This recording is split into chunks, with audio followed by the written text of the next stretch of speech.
Denise. Denise. It's Denise. It's Denise. It's Denise. Denise. It's a podcast party. It's a podcast party. It's a podcast party. I gotta say, I feel like we're besties now after this. What's up, guys? It's Denise Salcedo. Hey there, everyone. What's up? It is Denise Salcedo. Welcome to Speak Now Pro Wrestling. I'm your host, and today it is Friday, February 25th, and we are going to be chatting AEW Rampage and a couple of Smackdown topics. So I am going to apologize ahead of time. Normally on Fridays, I do a Smackdown review. However, today, the first 2 hours of Smackdown, I was kind of busy taking family phone calls and doing a lot of stuff. So I'm dealing with some personal family stuff.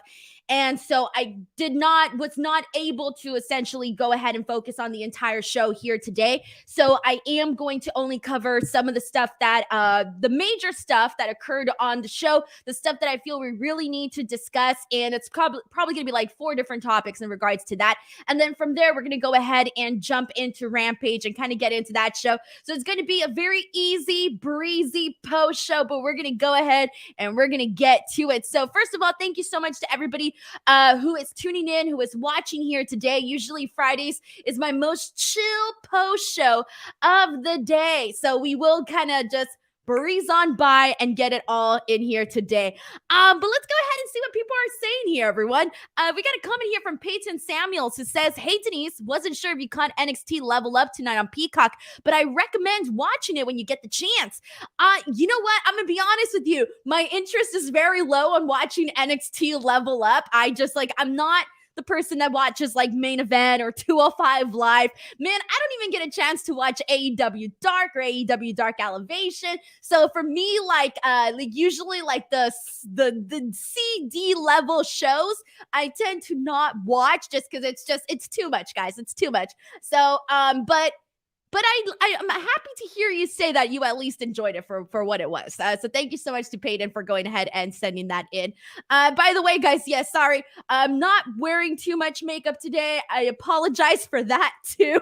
But thank you for the compliments. Let's go ahead and hop into SmackDown and talk about those topics that we are going to be discussing here for today. Because the major thing that we have to discuss is the fact that Roman Reigns versus Brock Lesnar is not just going to be a Universal Championship versus the WWE Champion. It's going to be not necessarily just title versus title, but it's actually going to be a championship unification match. And this is where I'm a little bit conflicted in terms of how I feel about this, because I know a lot of people here I know a lot of people on a lot of these shows that I do are not necessarily big proponents of the split and, the having separate brands with the Raw and SmackDown and all of that.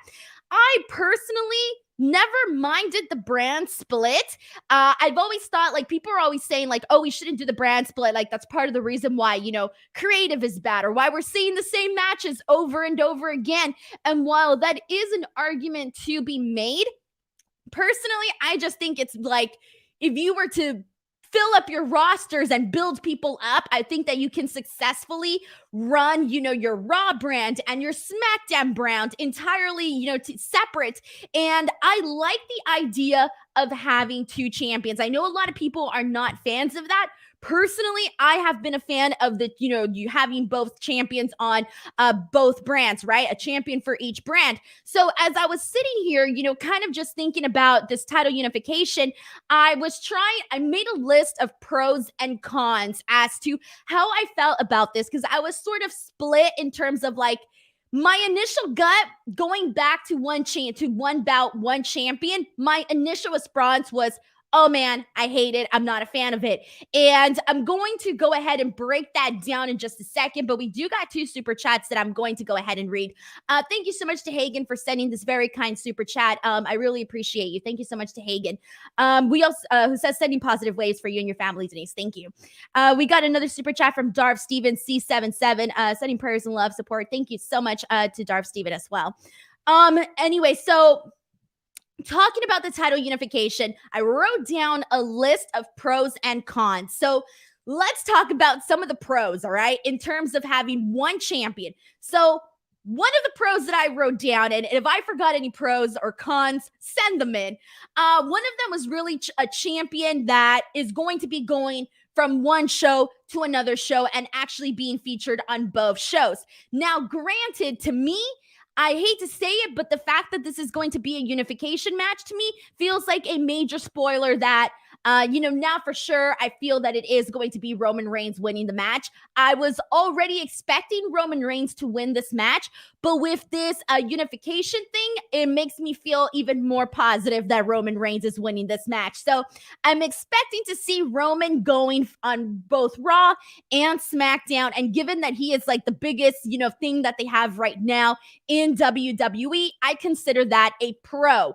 If it's Brock Lesnar, let's just say it's Brock. Good luck, because I know people are going to be very upset about that. But if it's Roman Reigns, I can see it as a pro. If it's Brock Lesnar, I would probably put it in the con list.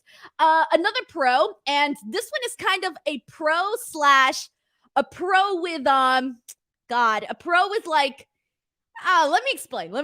All right, so another pro. All right, I thought this is going to highlight the United States Championship more, the Intercontinental Championship more. But then as I started thinking about that, and I was like, the major problem with those 2 bouts being highlighted, that's not the problem whatsoever. The problem is everything that has been being done to those 2 bouts in the last couple of months. So I know that maybe these bouts will mean a little bit more. They're going to be, you're going to have your top guys competing for this bout.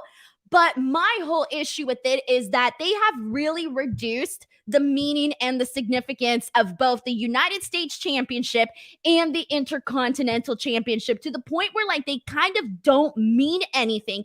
And granted, belts are always going to have meaning because of the past and the history and whatnot. But like recent history has basically made me not care about either the Intercontinental Championship or the United States Championship. So it's a pro that these belts, there will be more focus on those belts, but at the exact same time, you've done so much tarnish to those belts where it's like, I don't really care. So this one was kind of like, I put it on the pro list, but regardless, it kind of still had its negative stuff to it. The other pro to having one title, obviously making the one championship in the company definitely feels a lot more important. So that is another pro. I'm out of pros, so I'm going to go ahead and hop into my cons list. One of the things that I kind of just immediately felt in terms of why I'm not such a crazy person, why I'm not so crazy or sold on this idea is because WWE tends to focus really on like one major story, and then like everything below that is kind of hit or miss, right? So for me, I'm like, okay, let's say you have Roman. Okay, great. Roman wins the title and we're seeing him both on Raw and on SmackDown. My concern is we're going to be seeing the only thing that's going to matter on now, not just SmackDown, but now both on SmackDown and Raw is only going to be the storylines focused in on Roman Reigns, where I'm afraid that we're just going to be seeing the same thing on both brands. And that to me is something where I'm like, damn, I'm not necessarily totally in love with that idea, because just because there's one champion doesn't necessarily promise depth and, great storytelling on both brands. So for me, I consider that a con. On top of that, I kind of feel like they're going with the title unification because the way I see it, I feel that they see it as they don't have anybody else on the roster that is big enough to essentially be a champion. And while you can think of so many people that you can probably get to that level and make them champion, I kind of feel like they only really see one person right now at that level, and that person is Roman Reigns. And so I feel because of that they probably don't have anybody else in mind to essentially be a champion. So I think that that's part of the reason why we're going back to this one title. On top of that, this raises questions. Are we still going to have the brand split? What's going to happen with that? And even if they do the title unification, how long is it going to last? We don't know. There's tons of questions. So that's where I'm at with all of this. But I'm seeing the comments roll in, and I want to get some thoughts on how you guys feel in terms of whether or not you guys are a fan of the unification or not a fan of a unification. Alrighty, so let's go ahead and see what people are saying here. And I'm going to get a couple of comments here. And let's see how you guys feel about this. Keith Duran says, speaking of unification, why is Sammy still carrying around two TV belts around? We got a super chat from Brandon Rosen who says, Roman Reigns is the only thing I care about watching on either brand in the first place. And imagine what both shows will sing to once Reigns wins at WrestleMania. And that's the thing, guys. Like, SmackDown is going to benefit. Oh, probably. Like, if they no longer do the brand split, SmackDown will definitely benefit a lot because SmackDown needs so much, guys. Their roster is not only slim, but the storylines are not necessarily, hot stuff. You got a lot more options and potentials over down on Raw because they got like pretty much all the big names over there. And that was crystal clear right from the beginning of this draft. So I think for me, like, I can see SmackDown benefiting a whole lot from this, but in terms of the title unification, it's going to be interesting, guys. It's going to be interesting. Thank you so much to Brandon Rosen for sending in that super chat. And let's go ahead and get a couple more comments here. This one is from Lord Pelagius, who says, my biggest concern with a unification is that means Roman has to be beaten by someone twice, meaning his eventual passing of the torch means less the second time. Yeah. Thank you so much to Lord Pelagius for also sending this in. This is a comment from Pomi Wrestling who says, 2014-2016 SmackDown is the biggest proof of how badly having only one world champion can backfire. And let's go through a couple more comments. Someone asked about the women's title as well. I'm assuming from the looks of it, we're still going to have the Raw and SmackDown championships, and that's still, that's still in place. That's still set to be what it is. Like, this doesn't seem like there's going to be a problem there or anything like that. And let's go through a couple more comments here. And this one is from, let me make sure I got some more comments. This one is from Kev B, who says, if the unification doesn't elevate the other championships, then it's pointless to do this match. Guys, I honestly feel that this was really just because I don't think they have another idea for another person to be a champion. And I also feel they're doing this as of right now because they just want to make the Roman Reigns Brock Lesnar match feel like a bigger deal. Not only is it, at WrestleMania, not only is it going to be a main event, but I think they just want to make it feel like a bigger deal. So for me, that's kind of where that's where the whole thing is with that. But anyways, alrighty, guys. So if you watched a replay of this, let me know in the comment section how you guys feel about the title unification. Do you love it? Do you not like it? And what do you think this means for the future in terms of the brand split? All right, let's go ahead and move on. Another item that we need to talk about on SmackDown is we got Sami Zayn and Johnny Knoxville in a segment together today. The gist of this is Sami Zayn was celebrating his Intercontinental victory, and Johnny Knoxville comes out and interrupts him, basically saying he's interrupting him because Sami Zayn interrupted his premiere over in Los Angeles during the red carpet event. And so we end up seeing Sami Zayn like jumping on top of him, punching him, and then hits him with the haluva kick. So they were really putting over the fact that Johnny Knoxville took this haluva kick from Sami Zayn. So afterwards, they did say that we are going to be seeing Ricochet versus Sami Zayn next week on SmackDown. So that should be a fun match. But for the most part, we're most likely going to be getting Sami Zayn versus Johnny Knoxville. At least that is definitely the story that is being told here. So we'll see what goes down. Whether or not we see Johnny Knoxville become Intercontinental Champion, I do not know. But I mean, I guess at this point, anything can happen, guys. Anything can happen. All right, let's go ahead and we actually got a super chat from Mike Parker. Thank you so much to Mike, who says they need to do more unifications, in my opinion, and end the split. Roster has been badly depleted by releases and departures, which is nuts, right? It's nuts because you definitely had plenty of talent that you didn't have to release to fill these rosters and give them depth. That's my whole thing. Like, it's not the brand split that's the problem. It's the problem that there's no talent. There's all the talents on one brand and there's no talent on the other brand. You know, like you could have easily had you could easily keep the split rosters, but you gotta, you gotta add some meat to both of them, you know? Reggie Simmons sends in a super chat saying, just saying what's up. Thank you so much to Reggie as well. I appreciate you. Oh man. All right, let's go ahead and see what we got here. And all right, let's go ahead and move on, guys. So another thing that's occurring next week, we're going to have Ronda Rousey versus Sonya Deville. That should be a fun match to see. Looking forward to that one. And now, so somebody here mentioned a funny comment, and where did it go? I wanted to pull it up for a hot second. This is from Jawad the King, who says, rumors about Vince versus Pat McAfee at WrestleMania. All right. Let's get into this Pat McAfee, Vince McMahon thing. So this is pretty huge. At least I think it's huge. It feels like a big deal, okay? Vince McMahon is going to be a guest on the Pat McAfee show on next Thursday live, all right?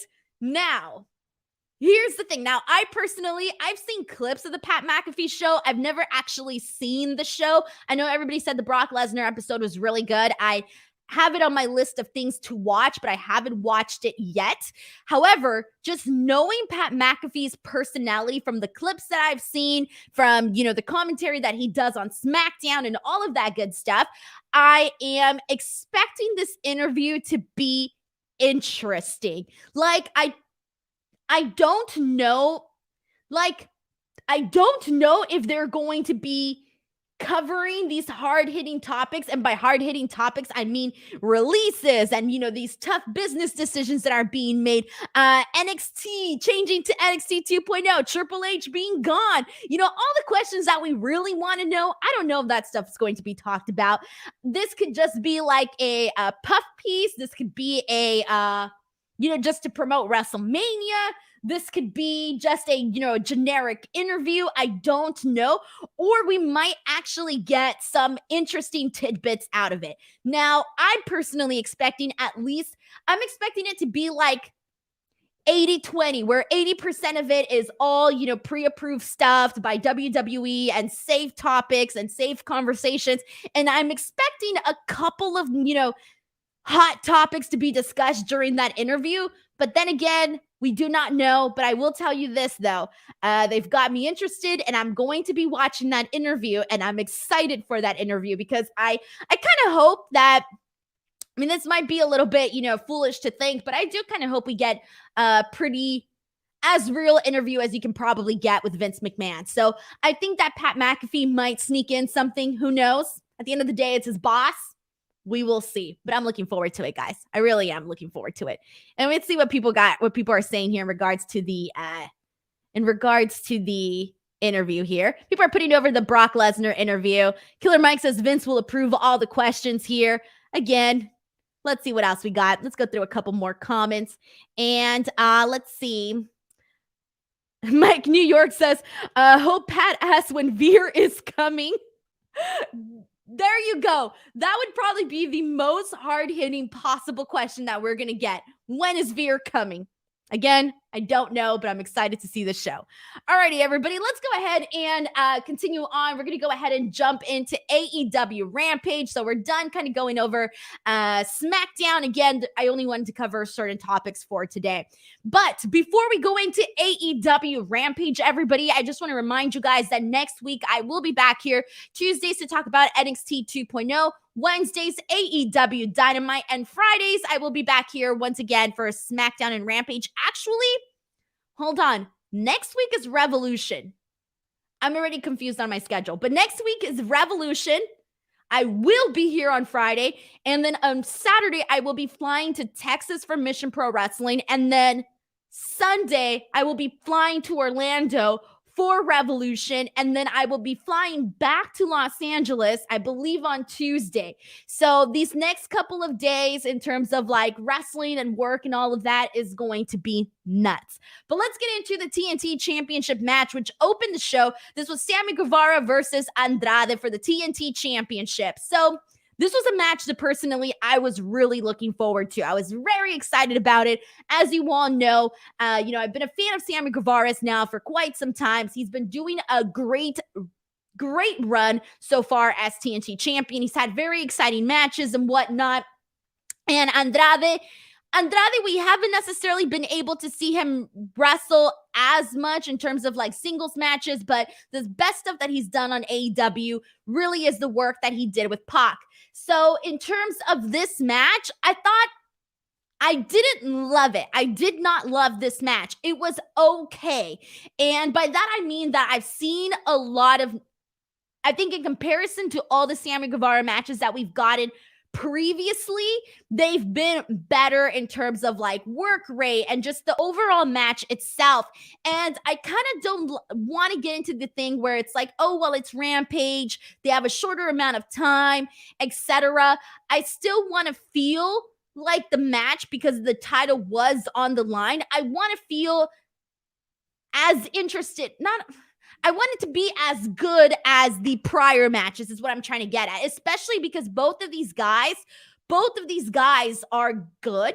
Both of these guys can, work a similar style. So I feel like we could have seen a little bit more in terms of that. But I kind of feel like this whole entire match was really just, Sammy going out there, and he pretty much had control of the entire match. He was going out, doing strikes and whatnot.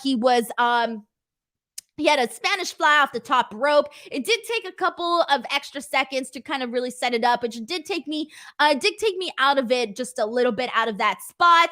But this was mainly just more story focus in terms of Andrade pushing the heel work, because you got Matt Hardy on the outside. You got Matt Hardy exposing the turnbuckle when the referee isn't looking. You got Matt Hardy either helping / not helping Andrade during this match by cheating and doing all those heel antics. So for me, I feel like I wanted to see a good match, but what I mostly got was more of just like this more of the heel tactics from Andrade, and more in terms of they wanted to push the story with Matt Hardy and Andrade and all of that, versus us actually getting a nice little match between Sammy and him. So I was hoping for a better match. This was not it for me. Sammy wins after he hits the cutter. And I think that's pretty much all I wanted to say, guys. Like, I just don't feel like we saw the shades of the Andrade that I wanted to see during this match. And lastly, we see Darby coming out. He ends up I think he speared Andrade out of the ring, and then Darby ends up hitting the coffin drop on Isaiah Cassidy. So now, thoughts on this, guys? How did you feel about this match? Do you agree, disagree with some of the comments that I had to say? Let's see what we got here. This one is from, let's go through a couple of these. This one's from Kev, who says, I'm with you, Denise. Sammy versus Andrade was okay. Could have been better. Both are talented wrestlers. Hope their next match is better. Completely agree here as well. And yes, so they are teasing Matt Hardy and Andrade kind of not really being on the same page. Commentary was really putting that over during this match. So we'll see where all that ends up going here. The Cooge 97 says, was really pulling for Andrade to win the title. Did Matt Hardy pull Andrade's foot off the rope? He either pulled it or he pushed it. That was the argument that commentary was having. To me, it kind of did look like he was just like, because he moved his hand forward instead of moving it back. So make what you will of that. And we got Christopher Segovia, who puts over this match being all right. Same thing for pile driver finisher. And all right, guys, let's go ahead and move on from here, guys.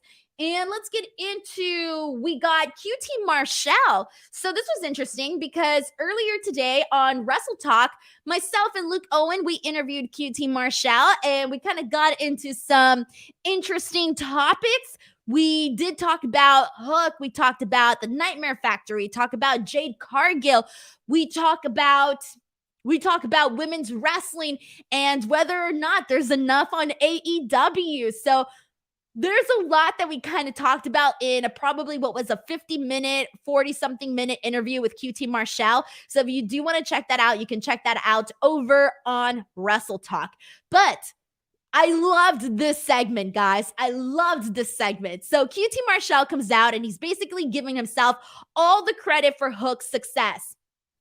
Then he starts saying that he wants Hook to come out there, but that he's not going to come up there, that because he's afraid, because he knows that he's just going to stretch him and he's going to stretch him in front of his dad, etc. So the lights go down and Hook comes out, and before he even makes it down the ramp, QT Marshall sends in a bunch of guys from the Nightmare Factory to try and go and take out Hook.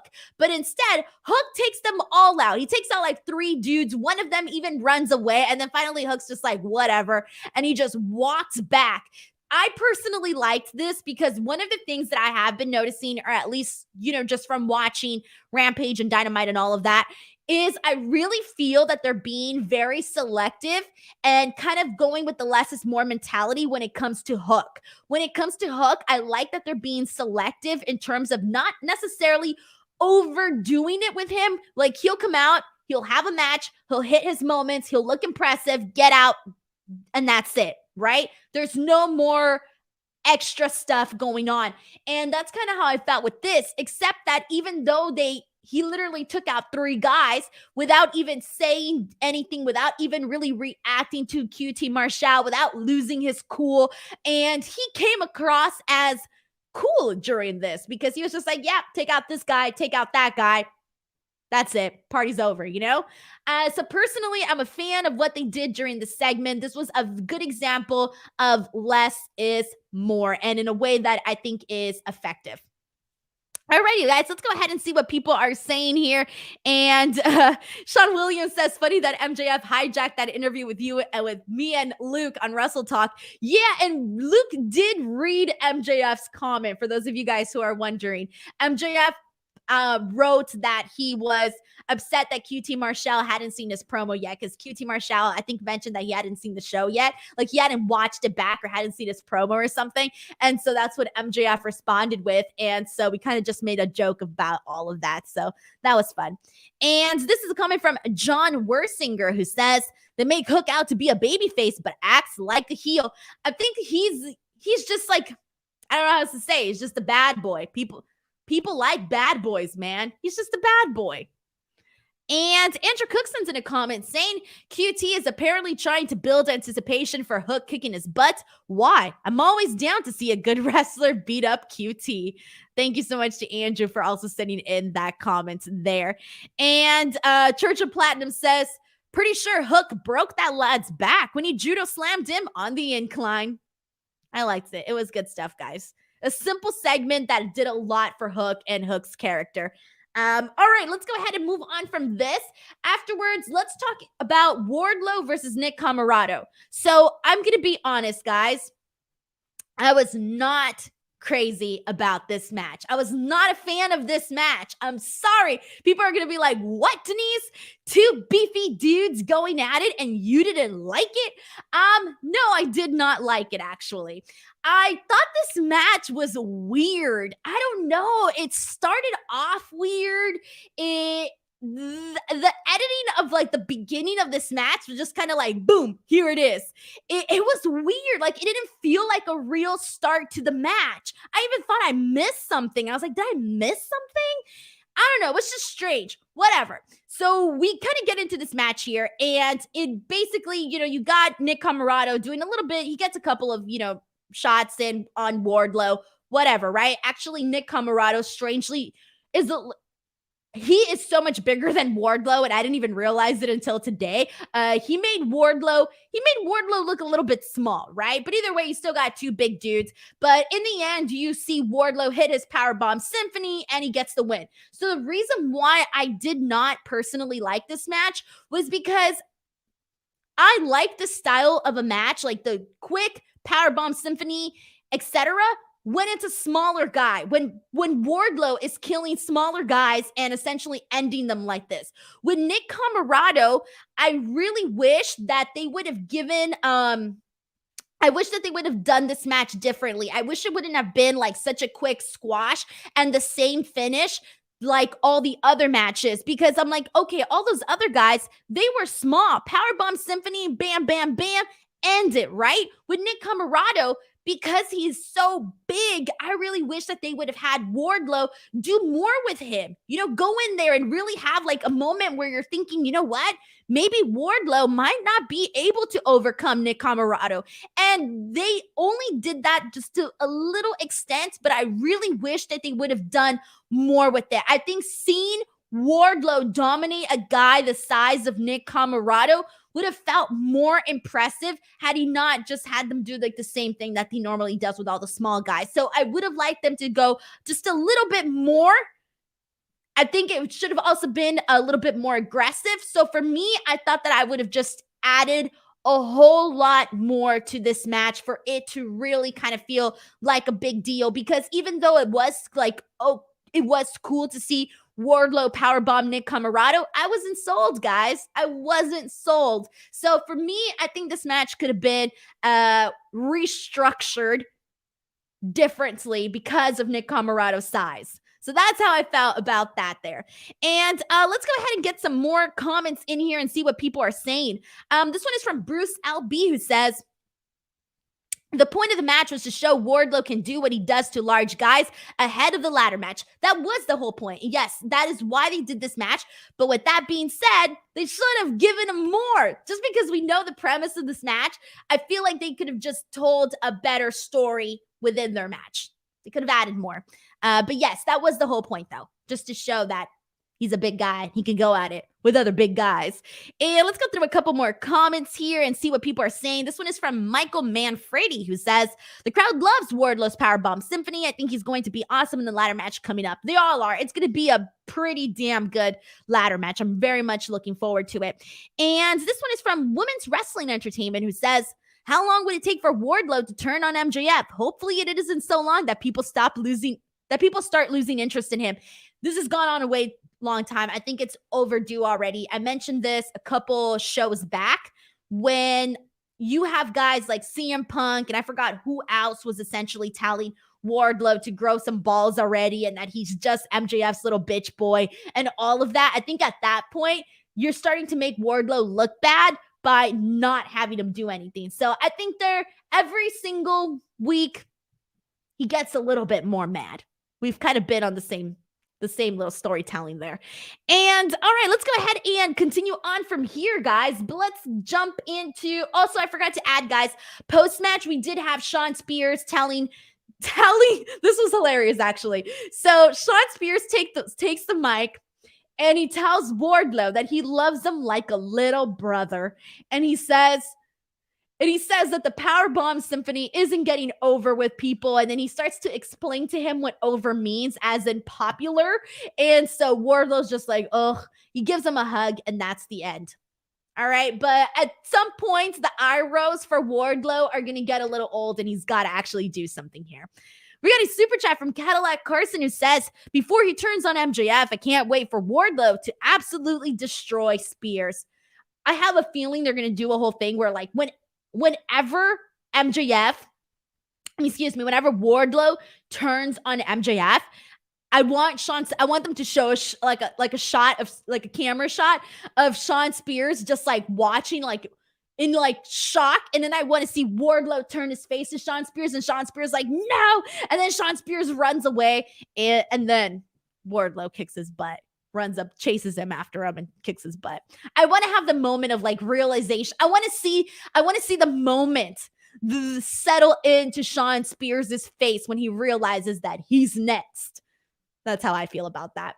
All right, let's get into the Serena Deeb Rookie Challenge. This was answered by Kayla Sparks, everybody. So I got to see Kayla Sparks over at Mission Pro Wrestling. She was at one of the shows that I got to do commentary for. And I gotta say, so I thought she was very impressive on the day that I saw her at Mission Pro Wrestling. At Mission Pro Wrestling, she came out. She was going like super fast in the ring. She was very lively. She's very likable. I honestly think that she has so much potential. She looked good. I thought she was a show stealer the day that I saw her perform at Mission Pro Wrestling. And so I was very excited to see her get this opportunity with Serena Deeb. And, this was her AEW Rampage debut. So I really thought that that was an awesome thing for Kayla, especially after having seen her perform in that Mission Pro show that I'm talking about. So I will say this, what I liked about today's rookie challenge, because the last, I think we've seen, three now that we've seen of these from Serena Deeb. I thought the first one was kind of boring. I thought the second one was just all right. I liked this one a whole lot more because I kind of felt like she got a little bit more creative with Kayla. She was putting her body on the turnbuckle, and she was, wrapping her knee, and she was stretching her out, and she was using different parts of the ring to kind of cause pain on Kayla's body, and then her smashing her knee like she always does, and then hitting the Serenity Lock. It was a little bit more exciting today to see her beat her down than some of the other previous beatdowns. So I was a bigger fan of this one in terms of the past ones that we've seen. So I like this. Cody Santella says, I'm liking Serena Deeb more and more each week. I really thought that this one was the best one in terms of all the little rookie challenges that we've got in here. And Heckman says, so is the Deeb challenge a setup to put someone over when they last past 5 minutes? They got to. That's going to be the whole thing. At some point, somebody unexpected is going to come out and is going to have Serena Deeb's number, and Serena Deeb's going to be like, oh shit, I can't beat this person in 5 minutes. I came in here. She's going to underestimate the wrong person. That's going to be the payoff to this. Who the person is going to be, I don't know, but it's going to have to be somebody that is going to be It's either going to be somebody that's going to get elevated, somebody that's already in AEW that's going to get elevated, or it's going to be a surprise person that debuts and goes into this, and Serena Deeb's like, oh shit, I got to try to mess with this person, and then they don't last the 5 minutes, or heck, maybe they even defeat Serena Deeb within those 5 minutes. Who knows? And this could, lead to a program and whatnot. But it's definitely I would prefer for them to last the 5 minutes versus actually beating Serena Deeb, so then it could go into a program and kind of go from there. So I do think that's got to be the way to do it. STR7373 says the female hook. Who is the female hook? Who would you guys consider the female hook? Andrew Tom has a question, says, Denise, I ask you a question. Will you be at the April 2nd Mission Pro Wrestling show during WrestleMania weekend? Yes, I will be, guys. I will be doing commentary at that show. And then immediately after, I'm going to be hauling my butt over to WrestleMania. So my WrestleMania schedule is very, very busy. And we got a lot of people have been suggesting Ember Moon Athena for this spot. So we'll see. Martin points out Layla Hirsch. Well, she's doing her thing right now with Chris Statlander. So I don't think she'll be coming in to do this with Serena Deeb, since she's doing her own thing with Chris Statlander right now. And that's still kind of, that's in the works. Alrighty. So after this, we got the contract signing with Thunder Rosa and Britt Baker. And I got to tell you, I love this because we got shades of the Britt Baker that we all know and love. Here's the thing about Thunder Rosa and Britt Baker. Everything they do together feels like a big deal because of their history together. What they do feels larger. And I think that Britt Baker is best when she is so good at cutting the promos that are she's this confident girl, and she doesn't care, and she's going to hurt your feelings. She's going to tell you what she thinks of you. Super blunt, right? And for me, I kind of felt like Britt Baker came at Thunder Rosa today and really brought her A game when it came to the promo stuff. Britt Baker had some lines in here where I was like, damn, Britt. But then So we got that from Britt, which I loved, like the really harsh lines, which we'll talk about in just a second. And from Thunder Rosa, we got the feistiness, out of control. I want to kick your ass, and I can't wait one single moment more to get my hands on you. And that's, I think, what we needed to get from both of these women. So they basically start off by Thunder Rosa calls Britt Baker a cheating perra. So she basically says that Britt is, the B word, but it's a lot worse in Spanish, guys. Like, let me just tell you this. I'm fluent in Spanish and English, and I will tell you this. If someone were to call me a bitch, I'm cool with that. Like, that's fine. Whatever. You call me a bitch, I don't care. Like, I'm not going to get severely insulted. You call me a perra, and I'll tell you what, I'm going to be pissed. We're going to get down, okay? I'm about to start fighting on the streets. If another woman calls me a perra, I'm going to get angry, all right? I'm going to be fighting in the street. I'm going to get super freaking, savage. You call me a bitch, I'll let it slide. Keep walking. No big deal. So I'm trying to paint a picture for the Spanish speaking people here that if someone calls you a perra, you're going to be pissed off. Okay. So that's what Thunder Rosa called Britt Baker. So perra, female dog, the B word, etc. But then she basically tells Britt Baker that, the people want a better champion, etc. And this is where I think Britt really, really kind of, she gave it to Thunder Rosa here. So Britt starts talking about their lights out match, and she basically says, how is it, you're jealous, you're upset because after that match, everybody was talking about me. She mentions her being the one with the t-shirt, etc. She was the one getting, all the interviews, which is something that Thunder Rosa has spoken about. She even mentioned this on Renee Paquette's podcast.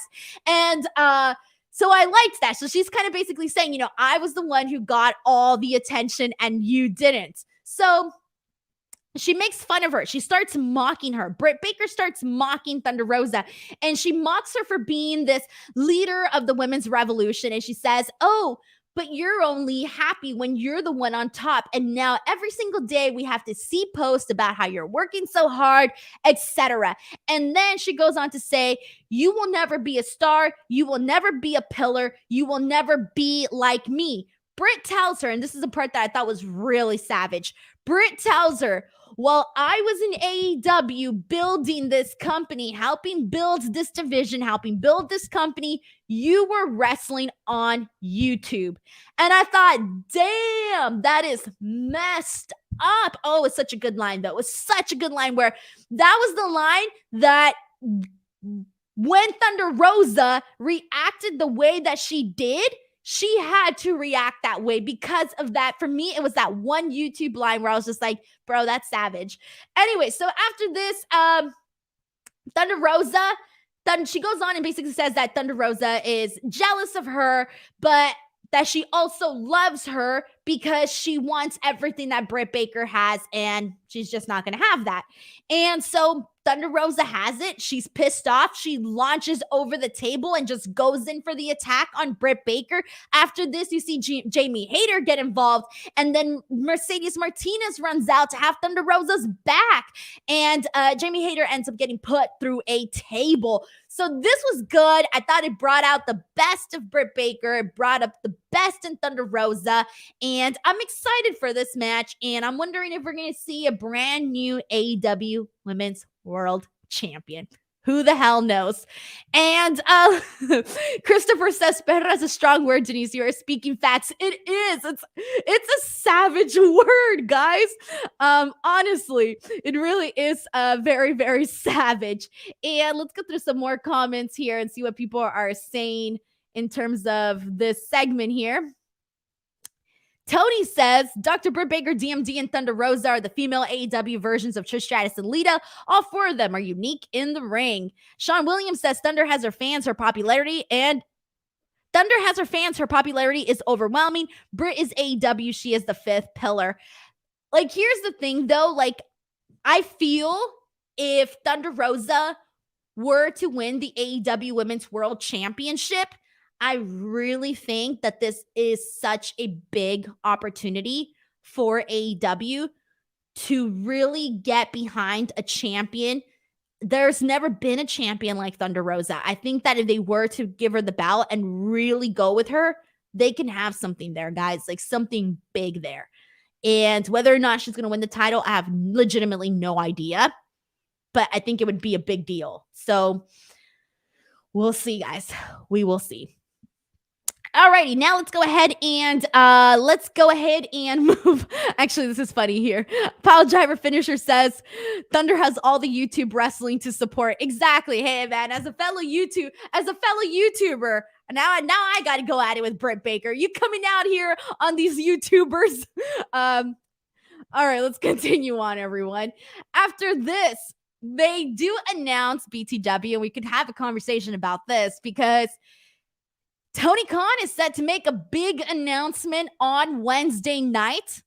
And I put out a tweet basically asking people what they think the big announcement's going to be. I got a bunch of different answers, but the most common ones that I saw were streaming deal, maybe like on an HBO Max or something. And that was actually one of my predictions. If you guys watched that wrestling bingo card that I did with Sean on my YouTube channel, one of the things that I said was we're going to get a live run program on a streaming platform like HBO or Netflix, right? Like a first time run live program. We don't have that, okay? We haven't had that.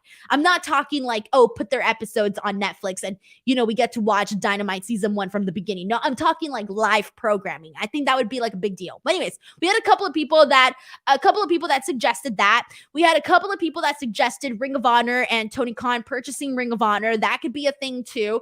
They also mentioned, a supercard show where maybe you're seeing New Japan, AEW, Impact, I don't know, Forbidden Door, a bunch of promotions actually doing a real supercard show.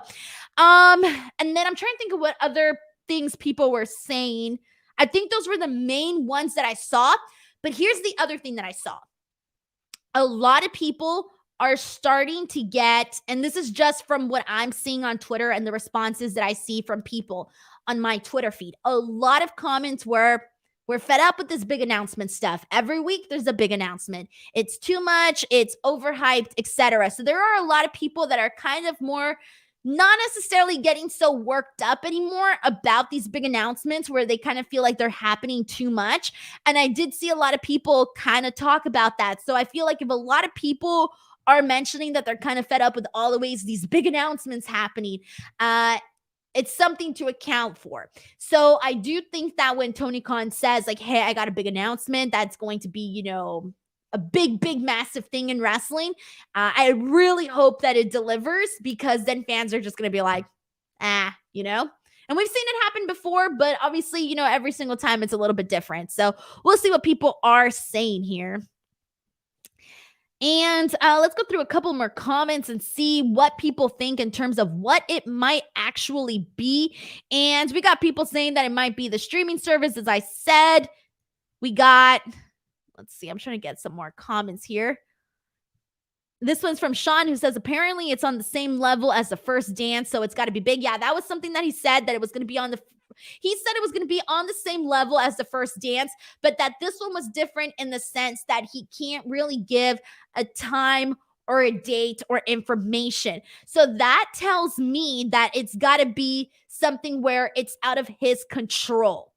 That, like, if he can't give you like a time and a date and more like key information, it feels like it's something like it's out of his control. So I feel like that's why a lot of people might be thinking like, oh, he might be purchasing something or making some sort of really big like business deal with like a streaming service or something, because that kind of feels like it would take a little longer to get there. But then at the same time, you wouldn't make the announcement if that wasn't like a for sure thing. So again, I don't know. Someone says it's the Hardys. I don't think, as much as I love the Hardy Boys, I don't think that the hype, no, the announcement would be, I don't think it would meet the expectations of fans if it was the Hardys. Like, it's not going to meet the expectations of fans. People are expecting something that is going to be a big deal, and a big deal in wrestling, period. Okay. So that's kind of how I feel about that.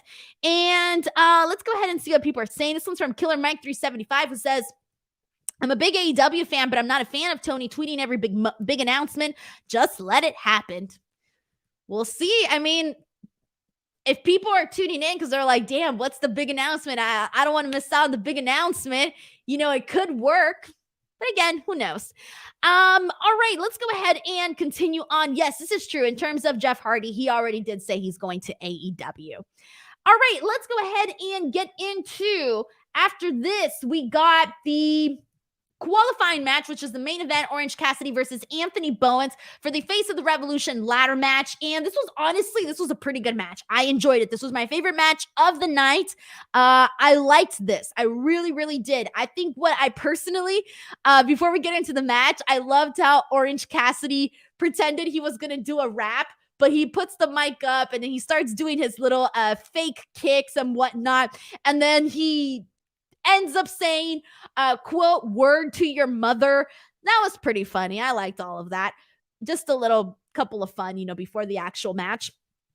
Some good moments during this. Bowens spinning Orange Cassidy, flattening him face first on the mat, hitting him with a knee strike right afterwards. Orange Cassidy hitting the Michinoku driver, going for a pin, but getting a near fall. Then hitting 2 diving DDTs. Those were really good. Going for another near fall. And then for the finish, we see Danhausen come out. He curses Max Caster, who's on the outside of the ring. And so Orange Cassidy hits him with the orange punch, then gets in the ring and hits Bowens with the orange punch and gets the win. So now Orange Cassidy has been added to that Face of the Revolution ladder match. This was a fun match. We got, a couple of near falls, some good moments, some good spots from both Orange Cassidy and Anthony Bowens. More so Orange Cassidy, but it was still good nonetheless. So I was really into this. And this is from R. Shackelford, who also reminds us of the Owen Cup. I don't think that would be the big announcement because we already know that. Like, we already know it's happening. It's already been announced, So in terms of more information, yeah, we're still waiting on more information. But in terms of, I think it has to be something different. Yeah, it has to be something different, to be honest. And Carlos Valle says, I knew Orange Cassidy was going to win that match. I wasn't too sure. I mean, it made sense for them to have Orange Cassidy win this match. Anthony Bowens has been doing a phenomenal job with everything he's been given, but Orange Cassidy, is the bigger star. You got to put him in this match, and he would be the one that I think could add a lot more of the high-flying stuff to the ladder match, especially when you have a bunch of big dudes already in it. You need some guys that are going to do some fun stuff. Alrighty, guys, there you go. That was AEW Rampage. That was also, big moments on SmackDown that we discussed. I appreciate you guys all for coming in and spending your Friday night here with me. Really, thank you. If you're watching the replay of this, thank you so much. Do not forget to give this video a like, subscribe to F4W Online. On top of that, every single week now, I am going to be putting out 4 new episodes of the latest here on F4W Online. If you haven't checked out those videos, check them out. They are totally different types of videos from what you guys are used to seeing from me. Normally, you guys get these live streams, but these videos that I do are a lot different. They're scripted. We basically cover the news, and it's very bang, bang, bang. Here's the news. Here's the information. Here's what you know. Here's a quick thought. Let's move on to the next story. So if you kind of just want to get a rough idea, get informed of what's going on in wrestling, because there's always so much news, I pretty much get all of that information, put it out in a video, and get it out there to the masses. So check that out, guys. Please, whenever you can, give those videos some loves. They take a lot of work, but please, I hope that those do work out very well. Other than that, I'll see you guys on Twitter and or on Instagram @_Denise Salcedo. Goodbye, everyone. Thank you guys so much.